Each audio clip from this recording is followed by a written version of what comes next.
Hey guys, what you see before you is a 40-gallon tank, and it's not going to go here. We got to build a stand for it. And the reason that we have this 40-gallon tank is because I decided that 10 gallons was not going to be enough for my up-and-coming plant business, and I need a new grow tank, and this 40-gallon is going to be the ticket. Now, it's a little bit too big for this stand, and I want to build something slightly stronger with a little bit better construction on the stand. So, without further ado, let's go ahead and show you the wood that we're going to be using and then put this stand together. It is super simple. It's going to cost about $100 bucks. Alright, let's show you real quick what we're going to have going on here. We're going to take our top board here. We're going to put two side boards on it, like so. And we're going to have a bottom board. So we're essentially making a hollow cube-ish. Cube-ish? A hollow long cube. A rectangle hollow cube. Yeah, anyway, we're doing that. Now, 40 times about 8 gallons of water here is 320, is my math right, pounds of pressure pushing down on this guy. So I don't really want just two boards supporting all the weight and have this big gap in the middle, even though the tank's pressure is on the perimeter here, as the tank will sit like so. Love my drawings.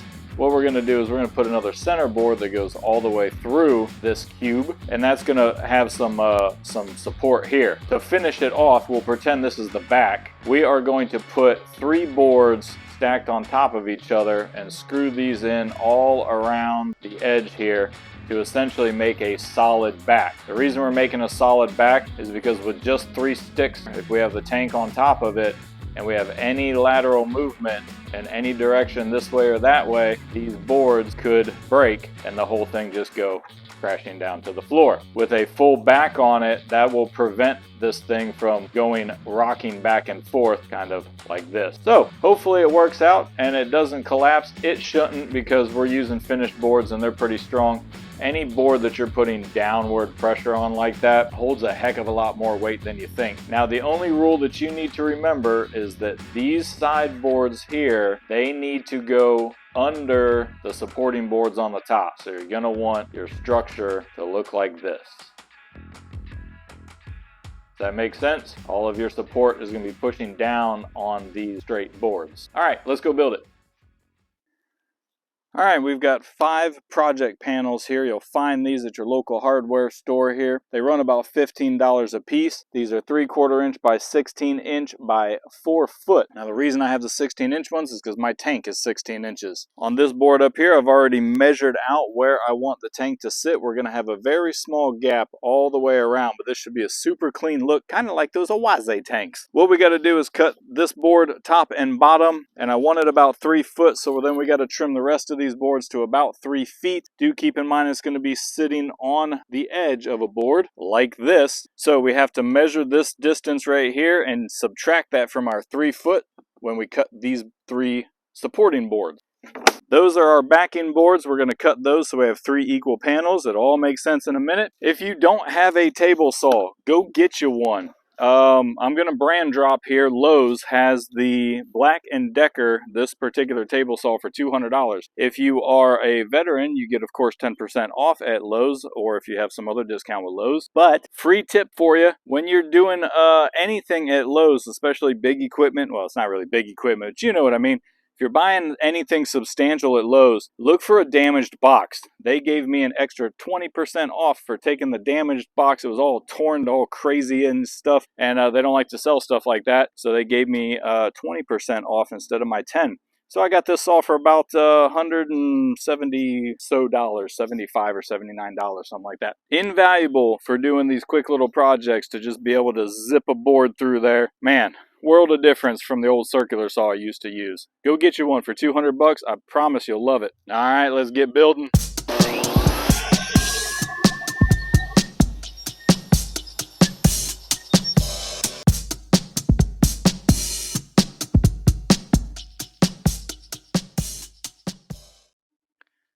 All right, we're going to set up here in the kitchen to build this, just because it's flat and Well, it's air conditioned in here, so that's why we're going to do it in here. Very simple construction. We got our top board and our bottom board here. We've got our side boards, and I have the center board over there. I'm just going to set this up, get it to balance on top of itself. Then we want to drill some holes and put just a little temp screw in there just to hold it all together. We do have our wood glue and, of course, our screws here for reference if you need to see it.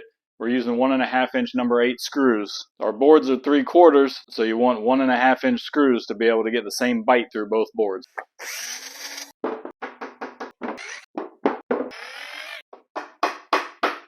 Alright, we got 4 temporary screws in the corner just to keep everything squared up. I'm going to do my center board now and get 2 temporary screws in there. Then we'll flip it over and do the bottom, get some temporary screws in there. Take it all apart, put the glue on it, put the temporary screws back in. They'll now be permanent screws, and that'll have all of our glue there and set, and then we can drill more holes and really add some more structural support with more screws. Now, this is obviously easier with 2 people, but I don't have any friends. All I got is you guys, so I have to do it the hard way.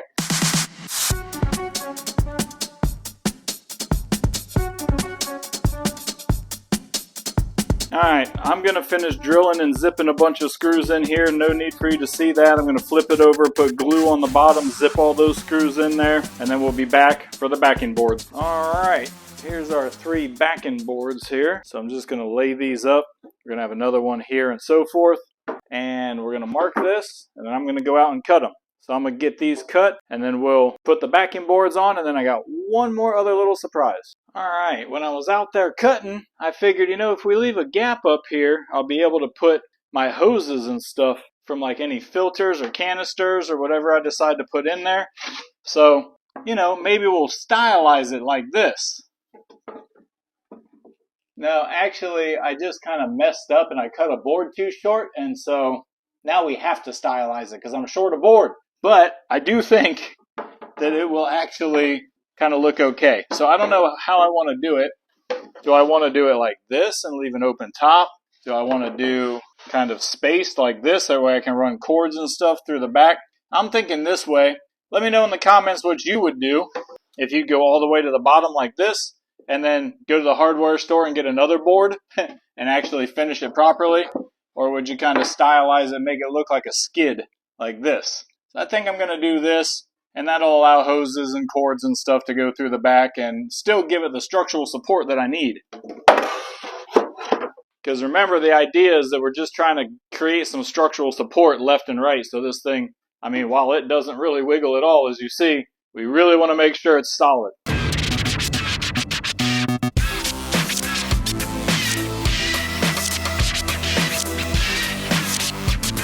And there we go, guys. What do you think? I don't think it looks too bad. Kind of looks like a pallet, you know, like pallet style or something like that. But maybe it'll look a little better with some shelves in there. That's the next surprise. So I'm going to put some shelves in here. I'm going to play around with it. For sake of time, I'm not going to show you For sake of time, I'm not going to show me playing around with all this. I'm just going to show you when we get all the shelves in there. And here it is, all in its place with shelves installed. What do you think? Comment time. Drop a comment. You know how this works. So here's the tank that we're putting on it. I mean, it's just a cheap Marine Land, or it's not even Marine Land. This is a top fin from PetSmart. So just a 40 gallon, not a breeder, just a regular 40. But I think it looks pretty good. I'm going to leave it bare wood here for now. Maybe at some point down the road, I will stain it and make it look all pretty like, you know, like the other cabinet I built. But I'm in a hurry because I want to get this grow out tank for my plants done today as well. So we're not going to stain it and wait for all of that kind of stuff. Anyway, let's take a quick look at it a little closer. All right, here we go. Coming on down here, maybe you can see the shelves a little better. We got a little shelf here just for, like, I don't know, food or something like that. We got another shelf here. I left a space in case you want to put like a CO2 bottle or something there, and you can run the hoses through the back. You could maybe put your small filter here if you wanted to. Or you can go over to the other side here. Same thing, CO2 bottle can fit in there because this top shelf has a gap in the back. So you can run your lines and stuff up there. And then, of course, another shelf down here that butts right up against there in the back. You could put, I don't know what you want to put there.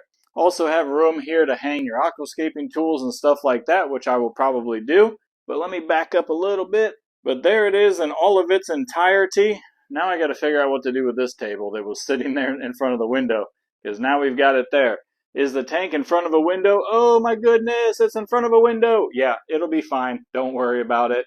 I may do a blackout curtain if I have to. Alright guys, another aquarium stand done and built. This thing is really sturdy, much sturdier than the first one I built. If you follow the channel, you remember the first one I did kind of in this style. But this one is definitely much sturdier, and rightfully so for the 40 gallon.